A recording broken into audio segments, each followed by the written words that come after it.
ഈ നക്ഷത്രക്കാരാണോ എങ്കിൽ ഉറപ്പായും എഴുതി വെച്ചോ. ഇവർ എല്ലാ പ്രശ്നത്തിൽ നിന്നും പ്രതിസന്ധിയിൽ നിന്നും രക്ഷപ്പെട്ട് ജീവിതത്തിൽ ഏറ്റവും വലിയ സമ്പത്തിലും പുരോഗതിയിലും കരതൊടുന്ന നക്ഷത്രക്കാർ. ഇവർ അനുഭവിച്ചത് ആർക്കും ചിന്തിക്കാൻ പറ്റാത്തത്രയും ഒരു മനുഷ്യർക്കും അറിയില്ല. ആകാശം തന്നെ ഇടിഞ്ഞു വീണാലും പ്രപഞ്ചത്തിലെ ഏറ്റവും വലിയ സമാധാനവും അനുഗ്രഹവുമായ ഒരു ശക്തി ഓം നമഃശിവായ എന്ന ശിവശക്തി ഒരു തവണ മനസ്സിൽ വിളിച്ചു നോക്കൂ.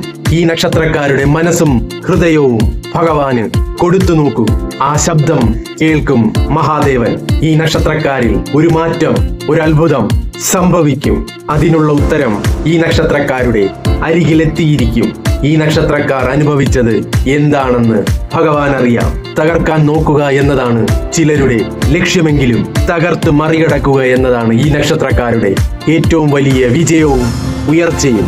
ശിവഭഗവാനെ വിളിച്ചാൽ ഒരിക്കലും ഒറ്റയാകില്ല. ഈ നക്ഷത്ര ശോഭയിൽ നിങ്ങളുടെ നക്ഷത്രമുണ്ടെങ്കിൽ കമന്റ് ചെയ്യുക. ഇനി എല്ലാ ഉയർച്ചയിലും സമ്പത്തിലും ആ ചന്ദ്രശക്തിയിലും ചന്ദ്രപ്രഭയിലും ഉദിച്ചു നിൽക്കുന്ന നക്ഷത്രക്കാർ ആരാണെന്നല്ലേ? ഇവർ